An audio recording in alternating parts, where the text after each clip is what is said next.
All right. So today I'm just going to kind of start this series talking about doing a little bit, touching on a number of the topics that are going to be discussed in more detail in later talks. And the aspect of eclipses I find interesting. It's not really my field. I'm not a planetary scientist and so on. The thing I find interesting is the just crazy coincidences and special circumstances that led to the formation of our Sun-Earth system and how useful this accident of the moon having the same angular size as the sun has turned out to be for science. So I think that's something I discovered that I want to talk about. So I'll start out talking about what are eclipses. Turn up volume. How do I get rid of turn up volume? Maybe I'll turn it up and then it'll go away. Thank you, technology. Okay. How do you exit it? But I can't seem to cursor because I'm in full screen. Maybe if I do that, restart. Okay, good. Okay. So I'm going to talk about what are eclipses, just to remind you kind of what happens to give us this spectacular sight of a total solar eclipse. Why do they happen? When do they happen? And I think eclipses captured people's imagination throughout history because it's kind of scary when the whole everything around you just goes completely dark and cold and so on. So eclipses are kind of like all shadows are kind of scary, right? But why should you actually stick around for this talk? Well, I'm just going to touch on some things that I think will be, again, described in much more detail by my colleague Tansu Dalan, who knows a lot about such things. But I'm going to touch on the weirdness of the Earth's single large moon and the possibility that it's actually played a role in the evolution, not just of life, but of complex life on the planet. I'm just going to touch on that. And then I'm going to talk about the way that this coincidence of the matching angular size of the Earth and Sun, I'll tell you what that means, allowed ancient people to measure the scale of the solar system, things from the curvature of the Earth, the distance of the moon, estimates of the distance to the sun, how blocking out the disk of the sun allowed us to study the solar corona, stimulated the discovery of helium, which was the first element not discovered on the Earth, discovered somewhere else. And believe it or not, the first confirmation of Einstein's theory of relativity.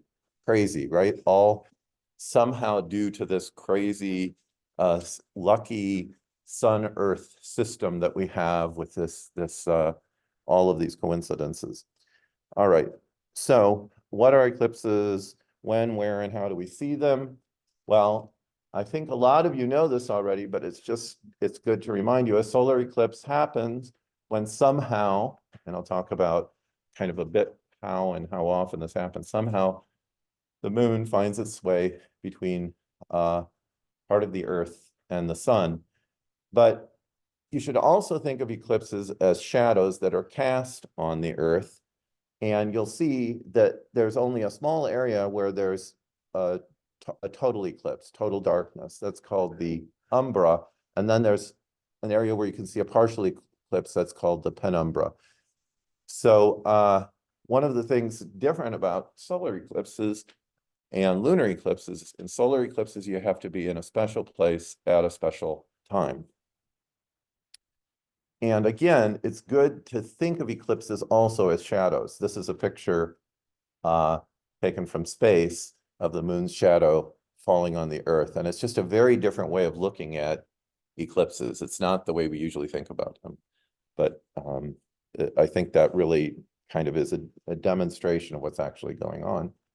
Now, when eclipses occur is a tricky thing, and it takes some geometry and stuff. We have the orbit of the Earth around the sun describing a plane, the plane of the ecliptic.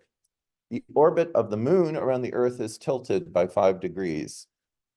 Where those two planes intersect is a line called the line of nodes. And what you can see nicely, I thought my pointer would work, but it's not. And I don't know where the pointer is. What you can see is just like a giant stick somewhere. Lasers. Maybe I could throw it or something. All right, well, okay, if you look in the lower left corner image, at this particular time of the year, there's a, you could be seeing a new moon, which is one condition, but you'll notice that the line of nodes doesn't point to the sun, so the shadow doesn't land on the Earth. But over here, coming around counterclockwise to that next frame, you see that if the line of nodes points to the sun and it's a new moon, we might have an eclipse somewhere. Still not necessarily that there'll be, it's not necessary that there'll be a total eclipse somewhere on the Earth, because another complexity is the orbit of the moon around the sun is not completely circular. It has some eccentricity. So sometimes it's a bit closer, sometimes it's a bit further away, sometimes you get annular eclipses, sometimes you get total eclipses. So this is the picture to keep in mind, and you can kind of see how it's this coincidence between the line of nodes lining up a new moon and a certain point, maybe when the moon is at perigee or its closest approach to the Earth, right? So it's a special set of circumstances. So those are the eclipses, conditions for an eclipse. The line of nodes points to the sun, new moon, and you're at the right place on the Earth inside a shadow. And just some statistics here. A partial solar eclipse occurs about every 6 months somewhere on the Earth, and a total solar eclipse somewhere on the Earth every 18 months or so. But at any particular place on the Earth, on average, it should take something like 375 years for things to repeat. And you're going to say, well, wait a minute, weren't you just up here giving this talk 7 years ago? So what the heck? Well, they come in clusters, but so we're pretty, and I'll talk about the pattern of eclipses in a second. Okay, so now just to get a little bit of tricky with numerology and I think the study of the solar system is full of all sorts of this idea of resonances, of things having slightly different periods, but every once in a while they kind of line up and get in phase. So this idea of resonances shows up, and I'm not going to talk about it that much, maybe Tansu will, but it shows up in understanding dynamics of planets or even when eclipses appear. So one period is of interest is the so-called synodic month or synodic month. And this is kind of the exact period. This is the time from new moon to new moon. Then there's the draconic month, the time for just slightly different times, because partially because of you've got the motion of the moon around the Earth, but you've also got the motion of the Earth around the sun. And so these numbers end up being different. And then there's the anomalistic month, the time it takes to go from perigee to perigee, the closest of the moon to the Earth. All of these periods factor into achieving that kind of set of circumstances that's going to give us a total eclipse. So, all right. So if we look now, this is a really cool plot I found actually 7 years ago of the pattern of eclipses. And this, you see those little circles with a dot in the center, that's an annular eclipse. A solid circle is a total eclipse. And then partial eclipses are these guys with partially filled crescent. And what you have are years going from 2017, that was our last eclipse in St. Louis, to 2036. And you see by month, okay, in 2017, we had a partial eclipse in February. And then, oh yeah, it was August, remember that we had the total eclipse, and so on. So you see this pattern. And if you look very carefully, you'll see that from the top to the bottom of that chart, that pattern is starting to repeat. And so it turns out that in 18 years, 11 1/3 days, the pattern repeats, and we get the same pattern of eclipses appearing for a while. And then other things happen that change the story. This period is called the Saros period. And like I said, it's kind of a resonance. It's kind of a special case where the number of days can be evenly divided into roughly an integer number of draconic and anomalistic months. And I know this stuff is like a lot for a Saturday morning, but there's a reason I'm going through it, because I want you to think about how hard it is for us, even in modern times, to predict eclipses, and how hard it was for the ancients to do it, and yet they did it, okay? So I'm making this, I'm using all this terminology and this numerology just to kind of demonstrate the trickiness of this business, right? So the Saros period is about 241.999, almost 242 exactly integer number of draconic months, and 238.992, almost 239 integer number of anomalistic months. And it corresponds to this period. Okay, wow. So I hope you got all that. I hope you can now go on your calculator and type this in. And I hope that it kind of makes you appreciate now the certainty we have about where and when eclipses are going to occur, or that we can launch a satellite and it's going to hit an asteroid or something like that. It really, we take it for granted, right? But it's actually pretty good. All right. And that next bit is even more complexity. I won't even talk about it. Okay. Now, there's solar eclipses, lots of details. Now, what about lunar eclipses? Well, it's interesting if you think about it. Really nice lunar eclipse is going to occur around the time of a total solar eclipse. So here's, I wish I had a pointer. Okay, so this lower left solar eclipse appears as the moon is going around counterclockwise in this picture, falls between the sun and the earth. See the total shadow of the umbra. Keeps going around, comes to the other side of the earth, and now the earth's shadow falls on the moon, lunar eclipse. And again, there's a very interesting thing here that I don't think everybody knows unless you kind of draw some pictures, think about it. But you'll see right directly from this nice figure which was stolen from some textbook I didn't even give credit to. Sorry about that.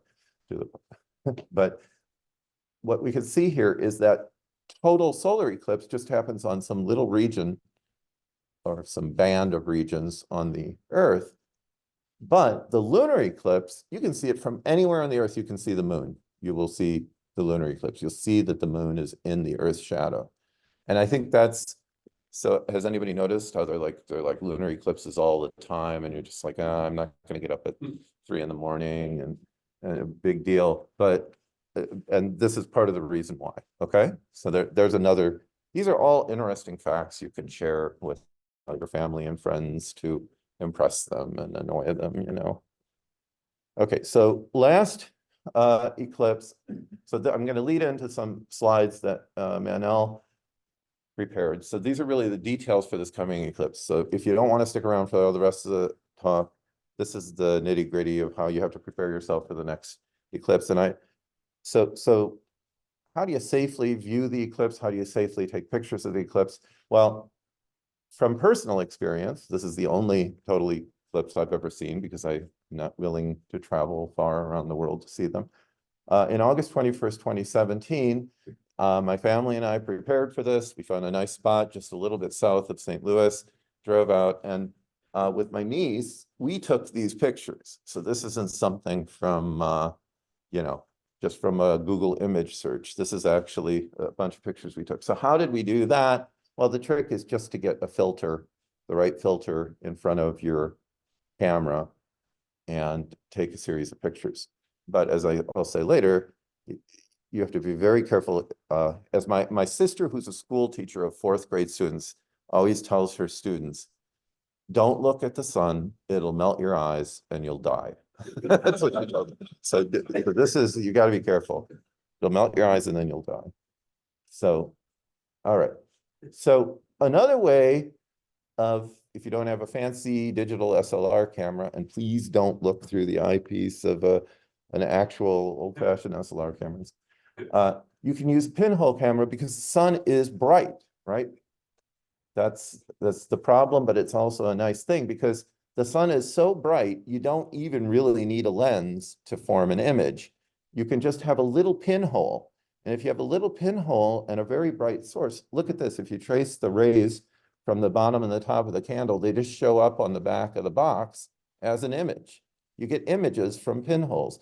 We often don't see this because you need something really bright to do this.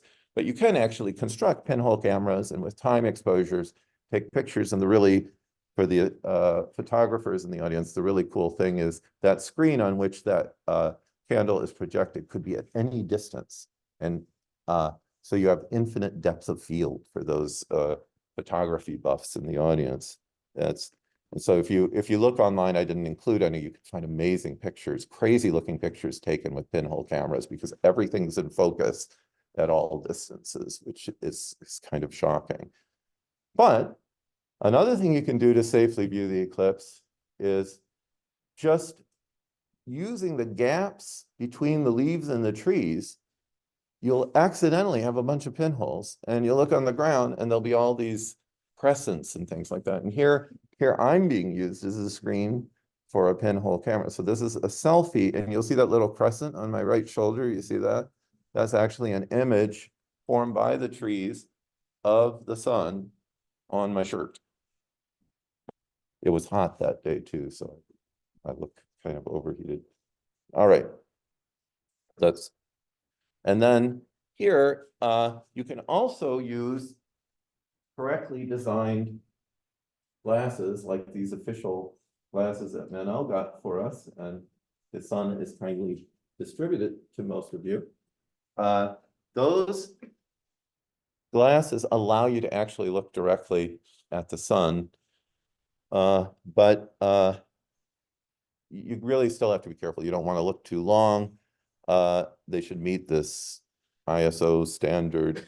You don't want to use them if there's any scratch or anything. You do have to be careful. And don't use DIY glasses. I used to tell people how they could make their own eclipse glasses. I'm not going to do that.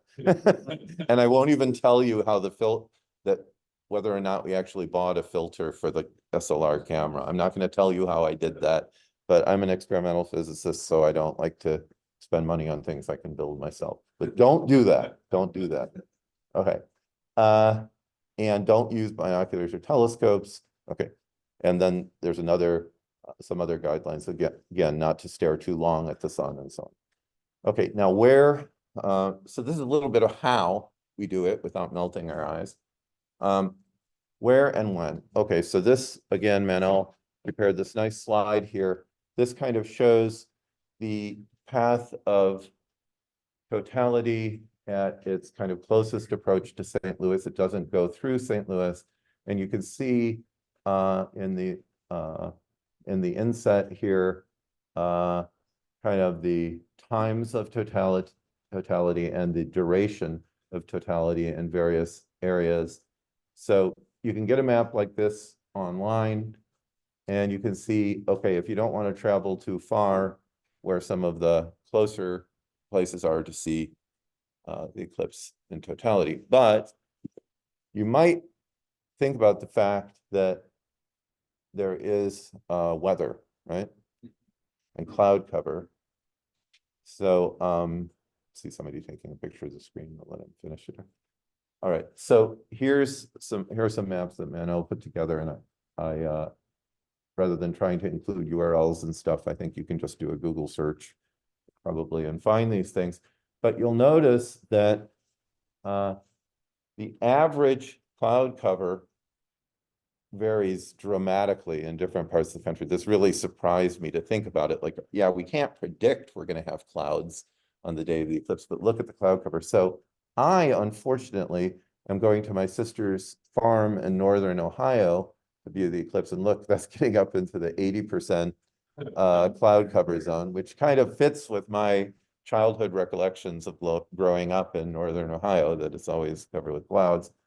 But you'll also see, oh, look at that. There's some places like in Arkansas or even parts of Missouri where it's not so bad. So that's another thing you should pay attention to, because you can make plans for years and we know exactly when the eclipse is going to occur, but we just still can't. You might go, have everything set up, and you see nothing. You're just socked in by clouds. No guarantees, right? All right, so now I'm going to get more to the science part of this. So now I'm going to talk about collisions and coincidences, kind of. And I'm going to start with our current theory of the formation of the moon. What we actually, all of these things are still debated. There are people, some of my friends sitting in the back who work on evidence for such things and counter evidence and so on. But the current understanding is that a Mars-sized planet, some hypothetical planet called Theia or Theia, I'm not sure,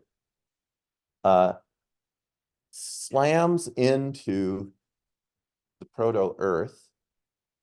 The cores of those two planets stick in the proto-Earth, making the anomalously large core of our own Earth. I'm looking back at my Earth and planetary science friends to see if, and just shake your head no if I got it wrong.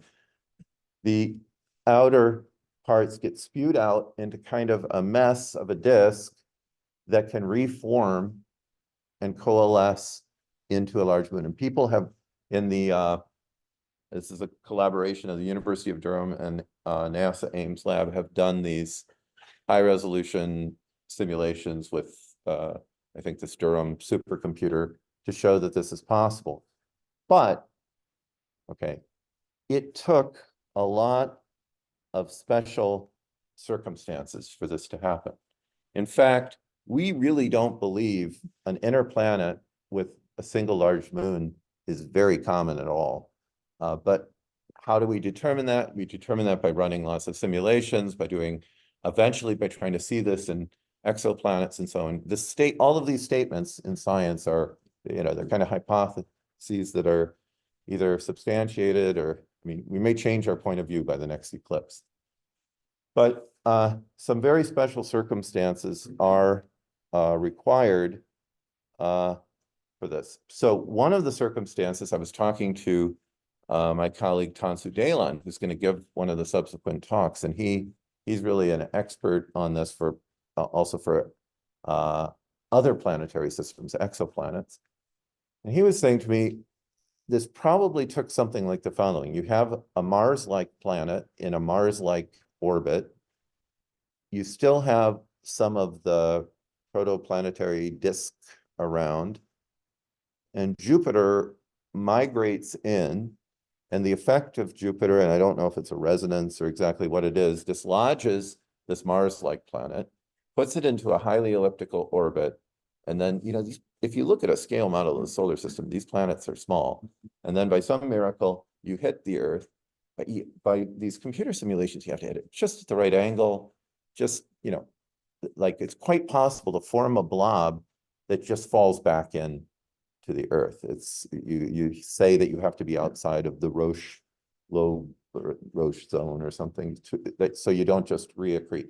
So it took a lot of very special circumstances for this to happen.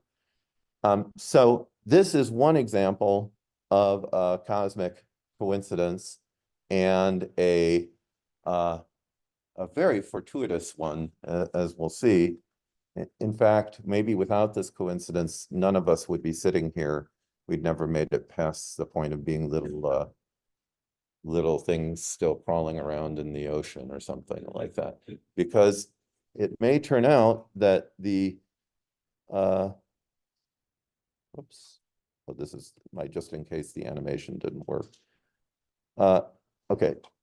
So what is that? So some very special circumstances probably resulted in the formation of the single large moon. What good does it do us? Well, As a lot of you know, the so-called obliquity or misalignment angle of the Earth's spin with respect to the plane of the ecliptic, that plane that includes the sun and the Earth, that misalignment angle controls the seasons. Now, because of conservation of angular momentum, for the most part, that axis points in the same direction as we go around the sun, but the Earth is a little bit of a wobbly top with its midsection pulled out, not unlike a middle-aged person like myself. The midsection gets pulled out, and there are torques exerted by the sun and the moon on that, making that top wobble or precess.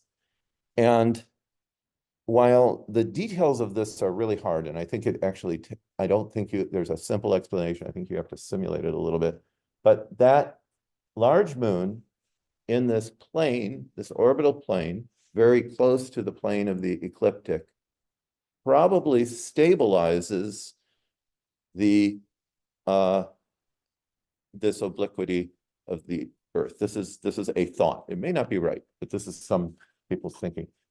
And it may explain why we don't have just any inclination angle like the rest of the planets in the solar system. In fact, this angle makes so much of a difference. Like in Mercury, the alignment of that spin axis, it is, part of the reason why it's such a hellish place. For Venus, like if this angle changed a number of times, it could temporarily screw up things like carbon dioxide in the atmosphere or various things that could make us turn into a Venus, okay? So that's important.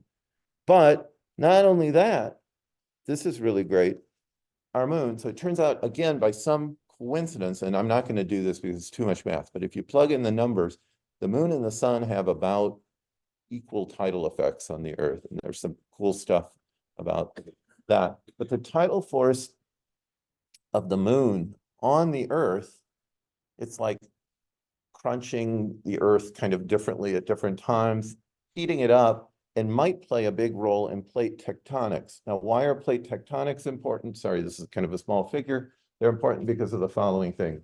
Volcanoes go off. They put carbon dioxide into the atmosphere. And there were even periods on the Earth where volcanic activity resulted in mass extinction. So this stuff is no joke, okay? Put carbon dioxide into the atmosphere. And if it just kept building up, we'd have a runaway greenhouse. We could actually turn into a Venus in that scenario. But fortunately, because the plates are sliding over each other, that carbon dioxide kind of goes into some chemicals that go into solution that settle to the bottom of the ocean and get pulled underground again back into the magma, and it completes this carbon dioxide cycle. So plate tectonics probably plays a role in stabilizing the Earth's atmosphere. So maybe our big moon has protected us from mass extinctions. Yeah, question. Yeah, I mean, this is a question for, actually, you should probably come back to Tansu. Sorry. Oh yeah, the question was, what does it do? Does it break the crust up and so on? And honestly, I'm just going to say I am no expert in this beyond the very simple notion that these tidal forces are differential forces on different parts of the planet. And because things are spinning around, sometimes you stretch this way, sometimes you stretch this way. So crunch, crunch, crunch, crunch. So take an egg with its shell and do that. It's probably something like that, right? Okay, there's the level of sophistication. All right. So anyways, periodic extinctions, the Earth has gone through maybe something like 5 mass extinctions already due to things like volcanic activity. I mean, they're freezing over the ice, pulling the water out of the atmosphere and all sorts of things. It's happened, right, already. And it's kind of remarkable that complex life has survived these mass extinctions. So this is kind of, maybe we're in a special place, but if we weren't in a special place, we wouldn't be here to say we were in a special place and blah, blah, blah. So I don't know. Okay. All right. So now another coincidence, this angular size thing. Now this isn't a coincidence that impacts complex life on our planet, but it is a coincidence that resulted in complex life on our planet figuring things out about the universe a little sooner than they would have otherwise. Okay. And this is the following coincidence. We say that the angular size of the moon and the sun are about the same. What does that mean? What does angular size mean? Well, first of all, when we take pictures with photos, cameras, or telescopes, the separation between objects on the film is really an angle, okay? So that's one thing to keep in mind. And the maximum angle is called the field of view. So, so what an angle is, and it turns out to be 0.5 degrees, is, you know, a span of distance at some distance or something like that, right? So what we see is that even though the sun has a diameter of 864,000 miles, it's 400 times bigger than the moon with a diameter of 2,160 miles, it's also 400 times further away. So that ratio of the size of the object to the distance is about the same. The angle is about the same. They both have about the same angular size of a half a degree. Now, this is another thing that's surprising, and I'm going to tell you how you can measure this angle, and you're almost not going to believe me that the moon has an angular size of a half a degree. You're going to say, no, no, no, it's huge. No, the full moon is huge. So a useful way to measure angles in the sky, again, stolen from one of the many astronomy textbooks I have, or now you can Google search this, but if you hold up your hand at a distance, that's again a physical size, the size of your finger, and a ratio, the length of your arm.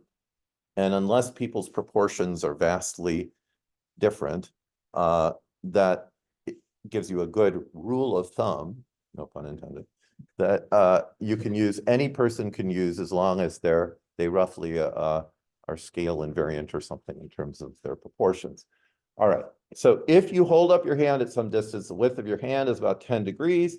You can use fingers and joints to get all these other degrees, but your finger is about 2 degrees. And the moon is half a degree, okay? That's how it appears next to your finger. You almost don't believe this. You almost can't believe this. Uh-oh. Some people are giving me funny looks. I mean, it's huge sometimes, right? I look at a full moon, there was a super moon the other day. It's enormous, right? Do this. It's shocking. It's really strange, but it's true. So it's a half a degree, and that's the size of the sun. Don't do this with the sun. Again, melt your eyes. Okay, so that's a big coincidence. The angular size are the same, and that is the reason why we can do all this great stuff. So now, you know, and we'll bring this back to eclipses in a minute. So now I want to take a little sidetrack into a little bit of the history and superposition. I've been doing quantum information stuff. History and superstition around eclipses and why the ability to predict total eclipses is important. So I just want to motivate that a little bit. Well, here's one example. In the 6th year of the war between the Lydians and some other people, day turned into night, leading to both parties halting the fighting and negotiating a peace agreement. Very significant. That event caused something very significant.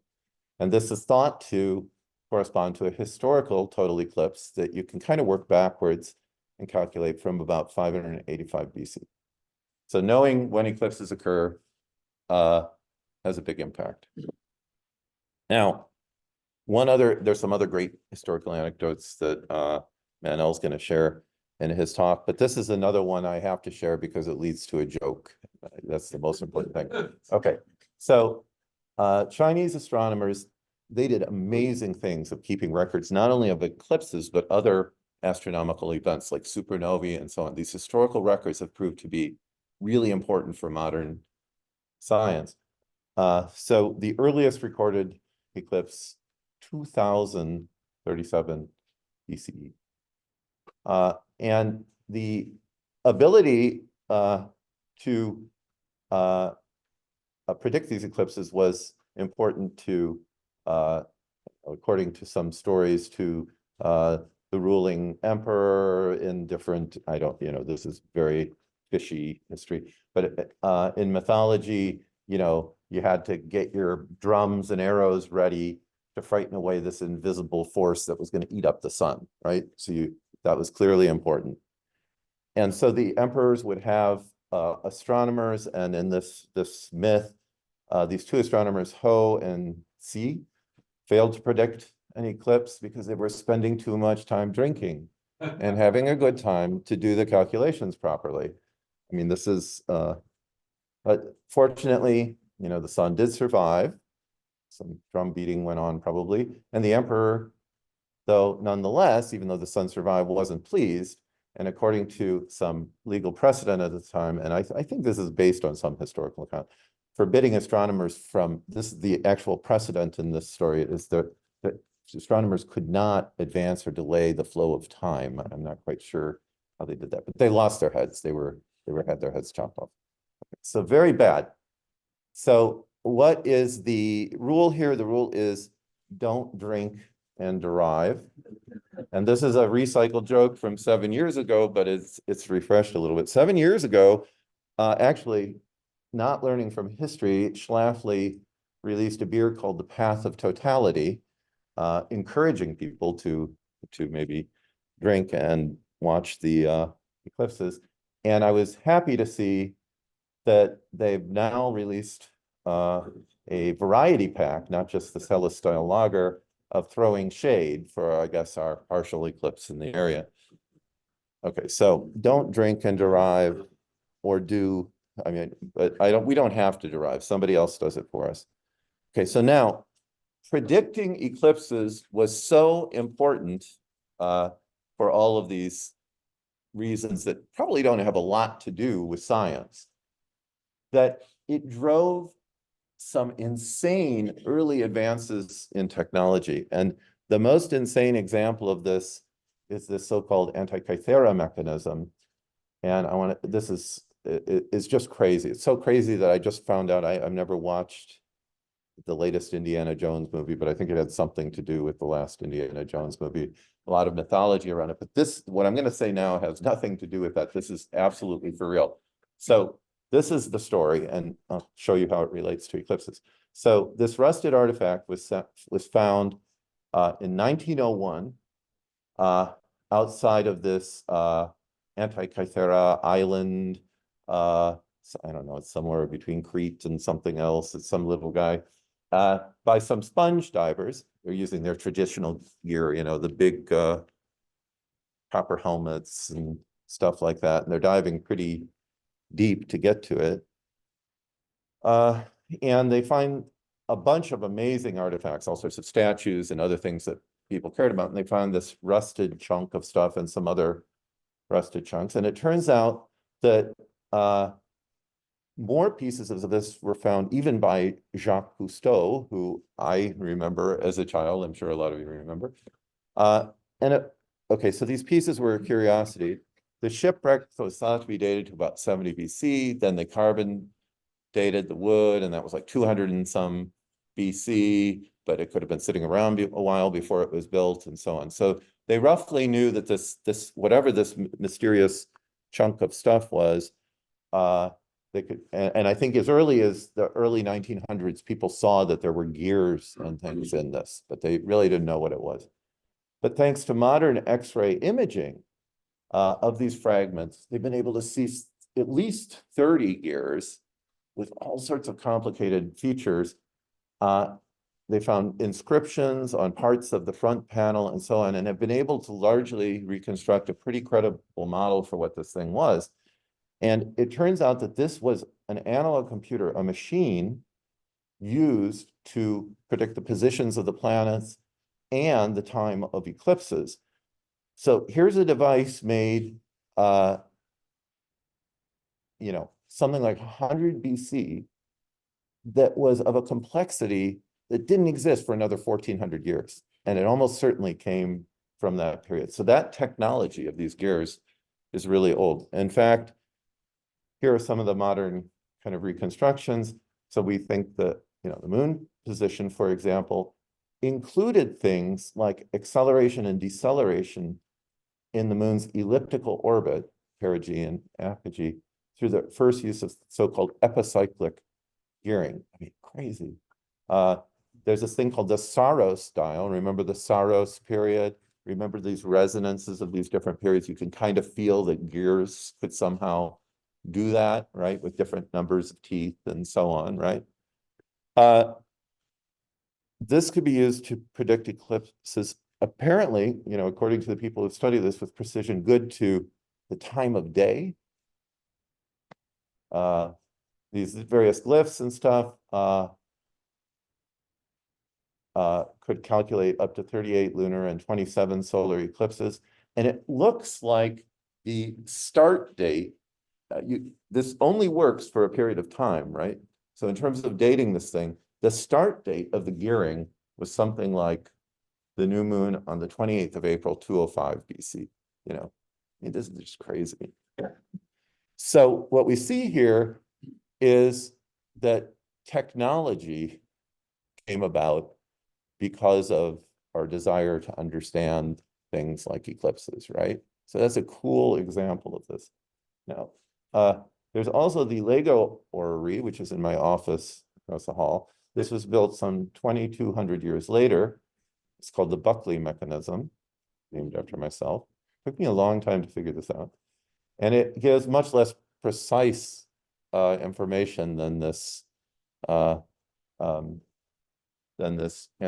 mechanism, because Lego gears don't have that many different numbers of teeth and so on. But it does have a tilt of the moon's orbit around the Earth. That little platform there is tilted with respect to the plane of the ecliptic. So it does predict eclipses when the line of nodes lines up with the sun. And I'm very proud of that. I did it, I don't even know how many decades ago now, but I still have to show it. So that's the Buckley Lego orrery. Okay, now I'm really almost out of time, and I'm going to give you some examples of science with eclipses, and I'm probably going to go a little fast. I don't know, do we usually finish, what, 10 minutes before the hour or something? We go on. We go to the full hour? You're okay? Okay. Well, just leave if you need to. I'm not offended. If I go to the hour, I think I'm fine. I can do everything I want to do. Okay, so now, ancient Greeks using eclipses to figure out stuff about the scale of the solar system. First of all, you know, we have in our mind this idea that people thought the Earth was flat until pretty recently, you know. Well, obviously, sailors and so on could see sails disappearing beyond the horizon. Some people had figured out that the Earth was curved, but one way of seeing it is just the shape of the shadow of the Earth on the moon.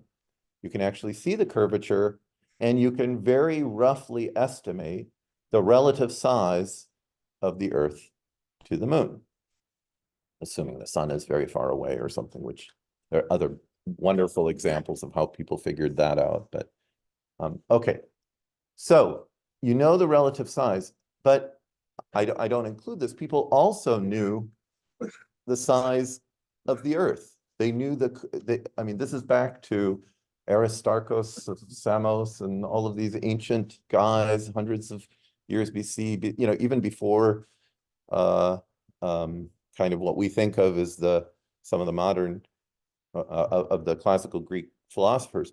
They observed things like in two cities in Alexandria on the longest day of the year, or maybe it's Syene, the light reached the bottom of the well, but in Syene it didn't. So that meant that, or they noticed that the shadows cast by sticks were different lengths at the same time in two distant cities. And they couldn't instantly compare notes by getting out their cell phones, but they could come back together and they could say, okay, what did you measure, you know, back then? So they knew the radius of the Earth, so they could get then the distance to the moon and the following things. So this is Hipparchus's idea for measuring the lunar distance. So again, in these two cities, Alexandria and Syene, which are separated in geographic latitude by some fair distance, we get two different baselines, so we get parallax, like, if you look at things with one eye or the other, nearby objects shift with respect to. So we could get some decent parallax. So one could see, for example, a total eclipse at Syene, but in Alexandria, a partial eclipse. Then one could look at the kind of difference, the angular difference between these two measurements, call it theta. And because you knew that the sun was about half a degree, this was about something like a fifth of the sun difference between the two locations. So that was something like a tenth of a degree. And they said, oh, I've got an angle of a tenth of a degree between the moon and the Earth. I know the distance between Syene and Alexandria. So all I have to do is to say that the distance to the moon times that angle theta must be equal to the distance between the two cities, some simple geometry, and they knew the distance to the moon. And this goes on and on. I could talk about it a lot more. There were a lot of other really amazing experiments and so on that led to really kind of measuring the scale of the solar system. And believe it or not, there were even arguments made that the stars must be very distant suns because you didn't observe parallax and so on. All of this information existed in this ancient library of Alexandria. And unfortunately, a lot of it was lost, but some of it probably recovered. Like I found out one time that Copernicus translated ancient Greek, and I wondered, did he maybe have access to some of these documents? Who knows? It's just an amazing history. I can't go through it all. Maybe Manel will tell you more that some of this history is pretty cool stuff. But this I'm going to go through fast because I think Manel's going to talk about this, but there's another bit of planetary science we got out of observations of eclipses. So here's another story for you. So there were these ancient observations of eclipses because they were so important, from so many different levels to people. They were very significant events. So here's a Babylonian tablet recording the eclipse of 136 BC. And there's even a translation that reads, I'm not going to read this whole thing, year 175, month, blah, blah, blah, at 24 time degree after sunrise, solar eclipse when it began on the southwest side and 18 time degree of daytime. It was entirely total, Jupiter and Mars, which were blah, blah, blah. So this is the level of detail, that was recorded back then. So,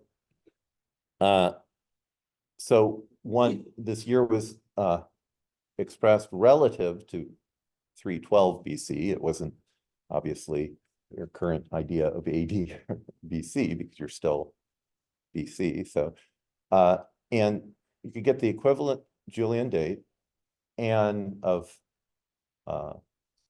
April 15th, 312 or 312 plus whatever, 136 BC, and identify which eclipse it was. And there really was an eclipse right at that time, but oops, it wasn't observable in Babylon.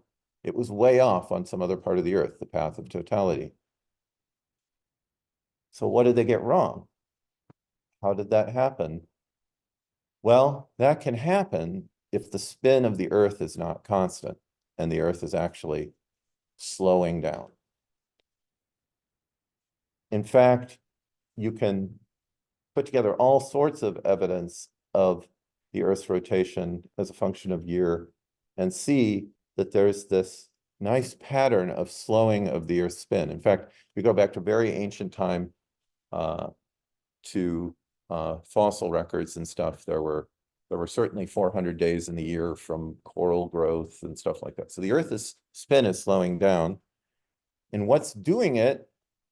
It's our moon.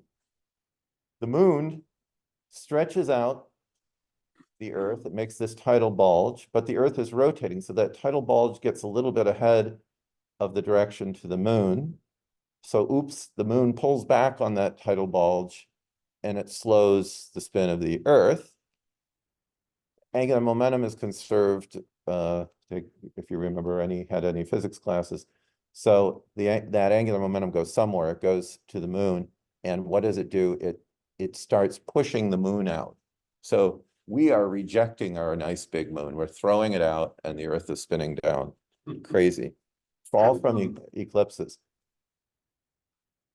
Other things people have done, they've looked at the pattern, the edge of the shadow of the moon, and actually, this is a map in Manhattan, a first example of citizen science where people recorded where the shadow passed, and people were able to kind of get an idea for the tomography of the edge of the moon, the height of mountains and things like that.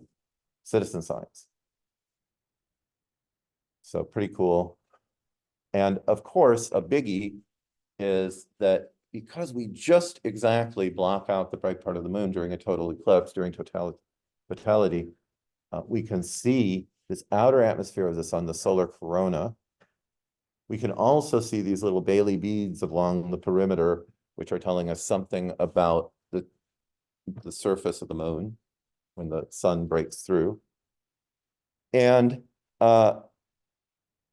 so what did we learn from that? Well, we've learned that while the sun has a temperature of 5,000 or some degrees Kelvin, almost 5,800, almost the same as degrees Celsius, it's this corona has a temperature of 1,000,000 degrees Kelvin. And just to give you a feeling for why this is a weird thing, the heat usually flows from hotter to cooler. So there's some mechanism of putting heat into that, and it has to do with some probably very complicated processes in magnetohydrodynamics or something like that. So it's interesting. Now, understanding the corona, understanding the flares, solar flares, being able to understand them and predict them. Why is it important?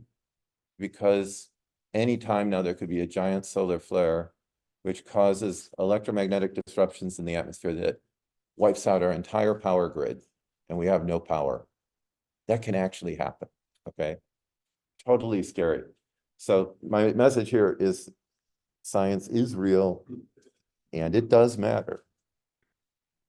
Okay, in that outer atmosphere, this Pierre Janssen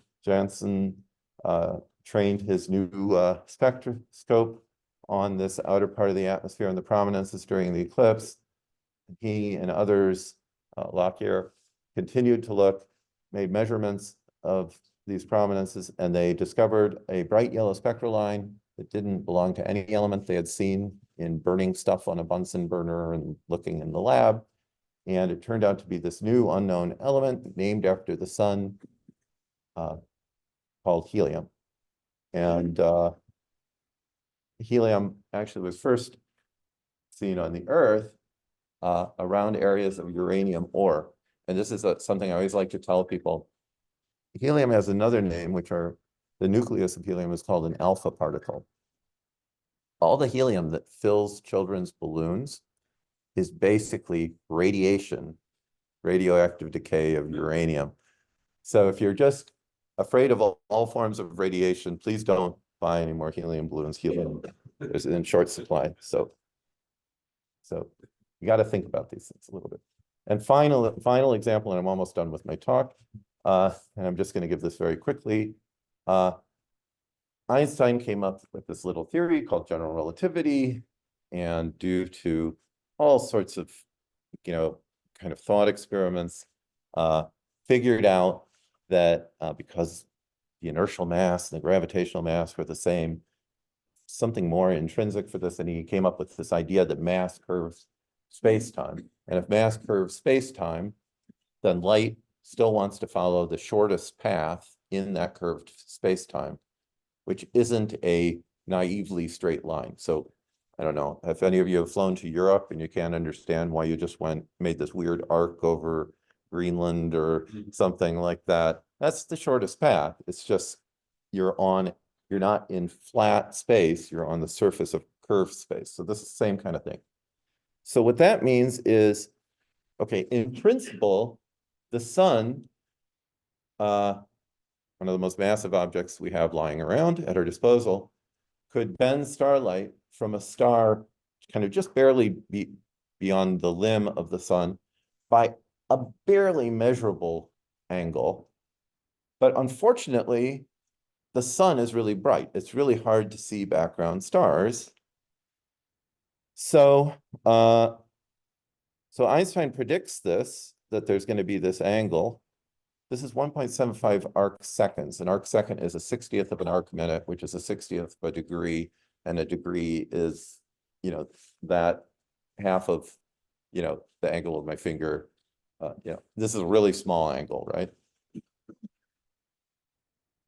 So, and actually Einstein initially miscalculated this light bending angle, but fortunately had time to correct this just in time for his pal Eddington. And Francesc Ferrar is going to tell us a lot about this story and the details of this later.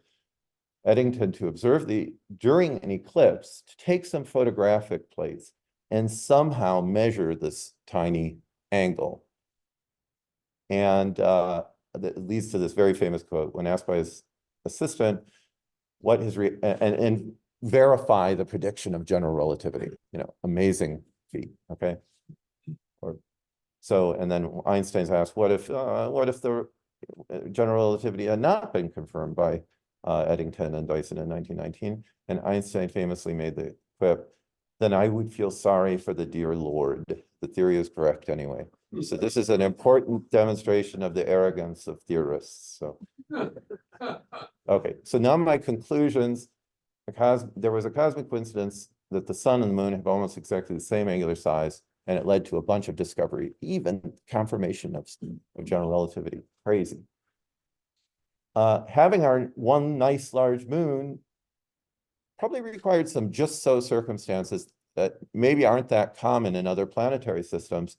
I didn't mention this earlier, but in exoplanets, we've only seen 3 very tentative examples of exomoons, and those are giant things. They're like Neptunes around Jupiter. So we're not close to measuring this in other solar systems, but we can do simulations.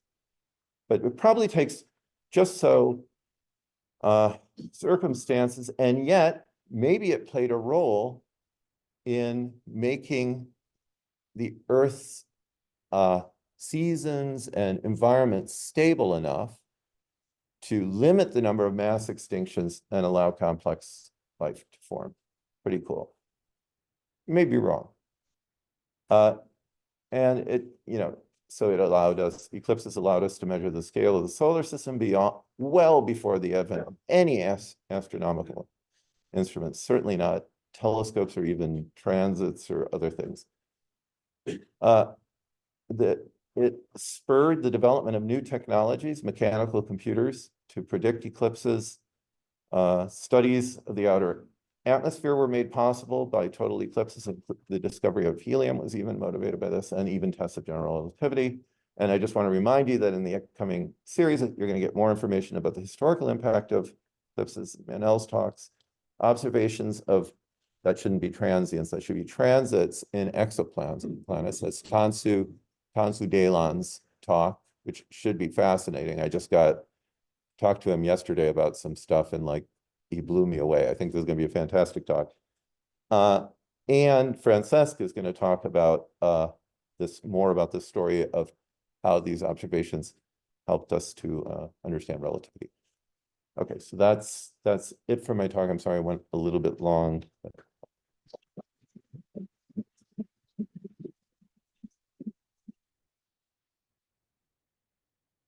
Yeah, I guess I can take questions for a while.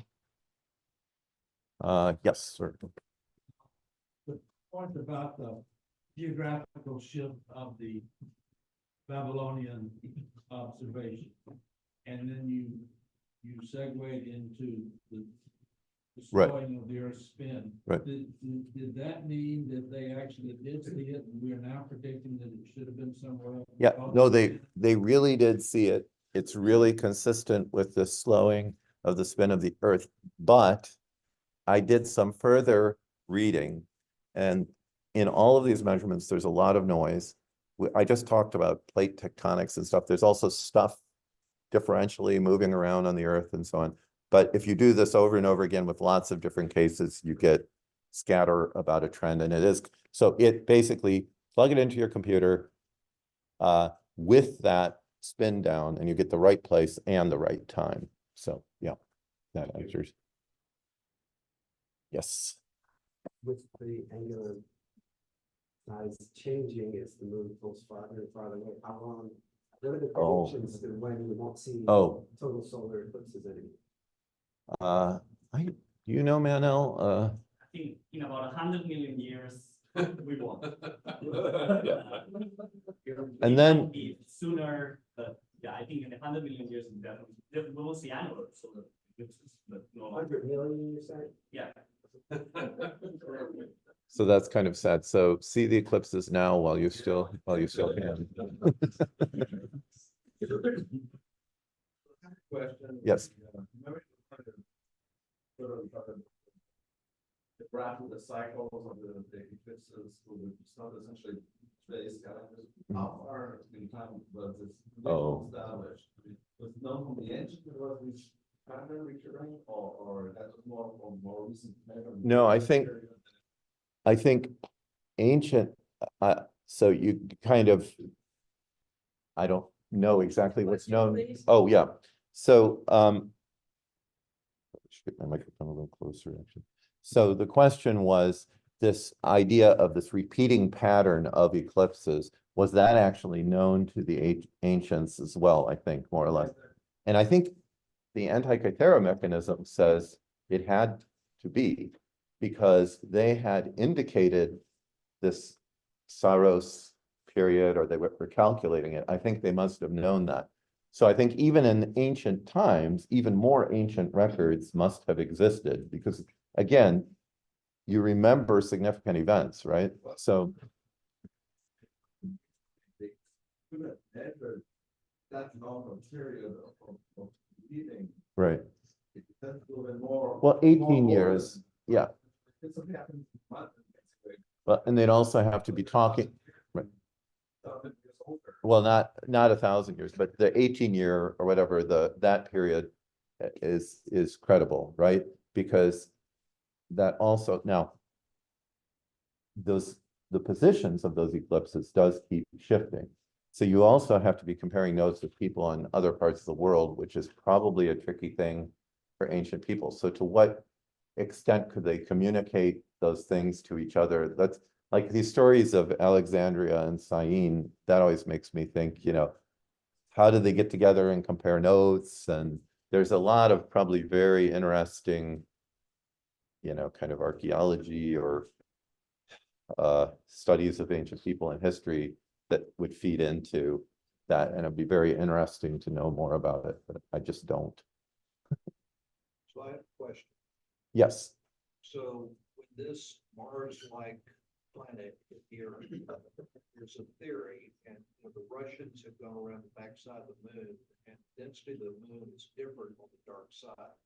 And they think there were two moons that circled the Earth, and then they came together. Is that true? And if they didn't have two moons, and the density of the moon was different because those two moons didn't collide, would the spins have been different? Would the moon have escaped or closer to the Earth? So what's your Yeah. speculation? Is that true? that I guess- there's only two- Okay, so the question was, there may be other scenarios where, two moons merged into the larger moon, or are there other scenarios where the moon and the Earth both grew by accretion at the same time? So you mentioned one possible alternate scenario. There are problems with this collision theory that have to do with, it's kind of weird, but even the similarity of the signatures of the isotopes in the two objects. That's actually a little bit hard to explain. If you had another object coming in from, I'm looking at my friends over here from our fourth floor group that studies all of this stuff, but they, this object that came in from the outer solar system could have had different isotopic signatures, which it brought into this system. So why in the moon rock studies and so on are the isotopic signatures so similar? There are problems with this. Also, in those merger scenarios, all sorts of different things form. Sometimes no moon, sometimes it's thrown out. So I think all I would say is this is not my field of study. I do not know the answer, but I do know that all of these things are kind of the working hypothesis and they all can change in the future based on new ideas. And I think that's the way science works, you know. So I can only give that bigger perspective. I don't know in detail about different scenarios, but I think there are still quite a bit of, there is still disagreement on exactly what happened. And then it's a very active field of research to study these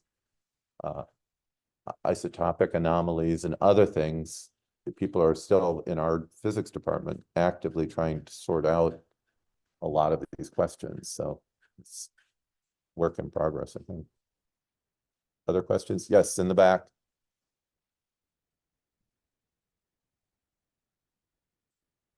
Well, okay, what will happen to the Earth as the moon drifts further and further away from us? Some things will change. I know on timescales of billions of years, some of these nice things like stabilization of the orbit may change. The season, you know, the spin axis of the Earth could change. Seasons could change dramatically. Things that were deserts could freeze over. Things that were frozen could, you know, bad things could happen without the stabilizing presence of our moon in principle. Will they necessarily happen? I certainly don't know, and I don't think people really know. Of course, it'll be sad because we all like our moon, but this is like, you know, you're really talking very long times before we have to worry about this. I think it's just more the idea. It's a little bit sad that we're throwing out our wonderful moon, but apparently we are. Yes, question. Columbus knows Brooke Lloyd had the native people mad, and because he knew and they worshiped the moon, but because they knew he knew the lunar eclipse was coming, that saved him. Have you heard that? Okay, so the comment was that Columbus might have been saved by the native people knowing of the coming. He knew it, they didn't. It could predict the coming of the eclipse. Yeah, it scared him nuts. I do not know, but it sounds either possible or apocryphal. I'm not sure which. So that's a way of saying I have no idea, but it's actually it could well be. It could well be. So but the power to predict eclipses did give you some, you know, it certainly was something nice that scientists could hold over emperors and so on. They just better, you know, get their calculations right. So it's kind of nice. Question. With moon moving further away, would that affect the rate of precession of the equinoxes? Would that slow that down somewhat? Probably. Probably. So the precession is what means that Polaris is our North Star now, but it won't always be. And yeah, that precession rate, because it's a precession, the change, okay, angular momentum wants to be conserved. The spin wants to do this. It takes a torque to change angular momentum. The torque comes from the tidal forces from the sun and the moon. So yeah, I think you're right. I think it would change the rate of precession. That's something we would notice, you know, on 20,000 year timescales. So our setting circles on our telescopes, if you have a telescope with a polar axis alignment, there's a setting circle where you aim the telescope a little differently each year because of this precession. They'd have to change this setting circles on the telescope. I think this gentleman up front had a question. Do you still? Yeah. How does the time scale of the moon's departure compare with the time scale on which the sun is altering? Oh, I mean, they can become comparable. So before the sun swells up into a red giant, nearly reaching the Earth's orbit, and maybe not quite, before that happens, which is definitely toast, you know, that's, I don't know if it's 5 billion years or something. Before that happens, actually the luminosity of the sun's going to change enough, I think in maybe Manel knows it's something like 1 billion years or something, that I think life is toast. And then, yeah, so these timescales are all kind of similar, right? So I don't know which comes first, but I think basically well before the sun actually dies, before it stops burning heat, before it stops burning hydrogen in its core into helium, it's going to things are going to change enough that, yeah, the Earth will no longer be a hospitable place for many reasons. But I think the timescales are kind of similar, like billion-ish years. Things could go bad with the stabilizing impact of the moon's orbit. Billion-ish years, the luminosity variation of the sun, bad news. It's kind of those kind of timescales. But it's not, again, this really isn't my area of expertise, but it's something like that. Yes, gentleman in the back. Is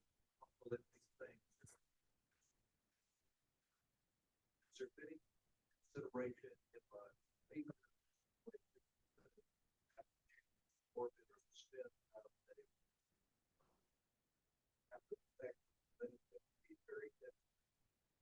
That is a great question. So the question was, if an asteroid hits the Earth, bad news, no dinos, right? We know this is horrible.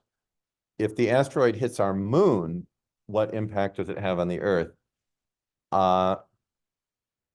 It might, again, I wish I could answer your questions more as an expert in this area. I am not an expert in this area, but being a physicist, I will attempt to answer all questions, whether I know the answer or not. That's what we do.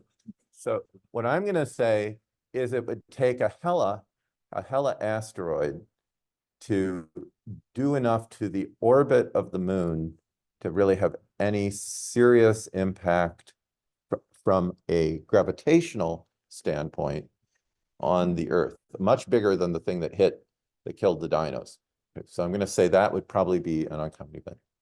Now, if it makes a large portion of the moon molten and hot and stuff, would there be temperature effects? How could I estimate that? I don't know. I probably could if I had time, but I'm not even sure. So I would say that's a great question, but my gut feeling is that is an even much smaller probability of something happening than another much smaller asteroid hitting the Earth and bad news, you know. Gentleman in the front row. Is there an estimation on how long or when it will be that there will no longer be total eclipses on the Earth, on the surface of the Earth? Okay, so the question is there an estimate of how long it'll be before there are no longer total eclipses? There was a question earlier on that.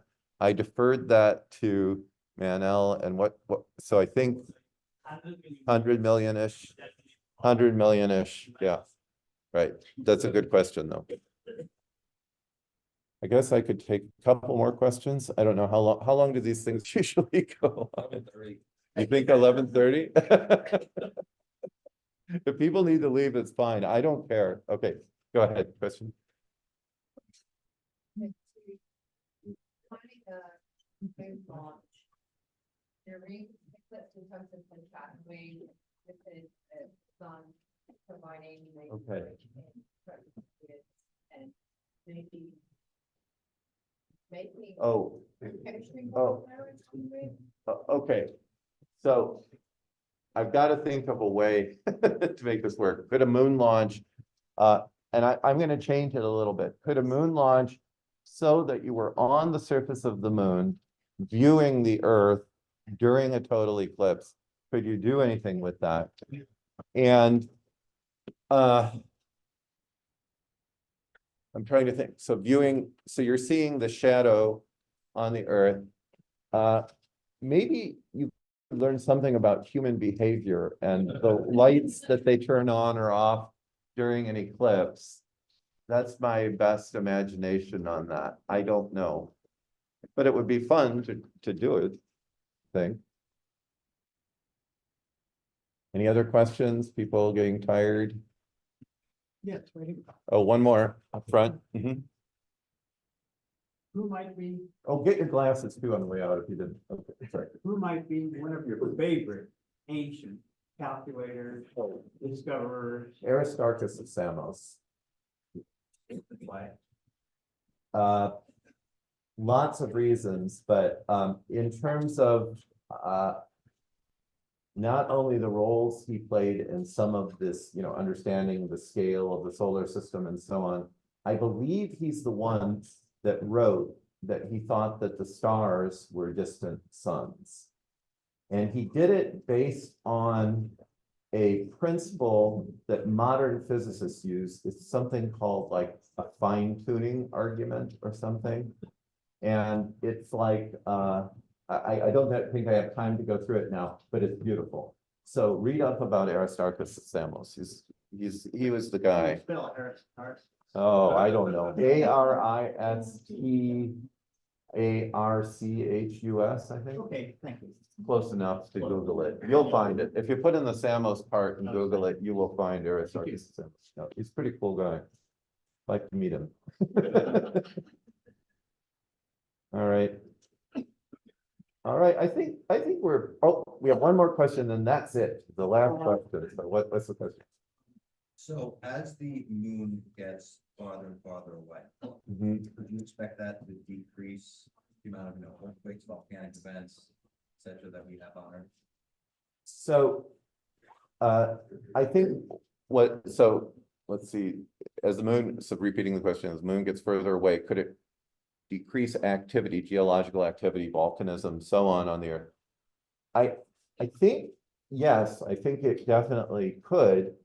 And then the question is, by how much, how fast, and how does it compare to other time scales, like the rate at which the Earth is cooling, you know, by other mechanisms like interior radioactivity in the Earth's core, which can be the reason for heating of a lot of other planets that don't have a big moon, right? They can still get warm based on that. So I guess what I could say is I kind of can see how you could set up the problem. Like if I assigned it to a student, I can kind of see what you could do.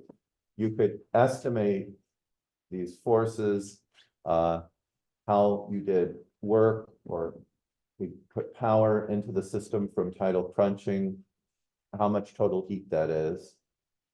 What is the heat from internal radioactivity based on some estimate of composition and half-lives of elements and so on. I can kind of see how you could do it, but I don't know the answer. I suspect it definitely has an effect.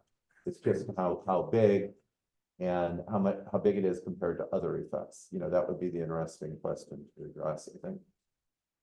All right. Okay, well, I think that's good. So on your way out, we're going to be distributing some more glasses here.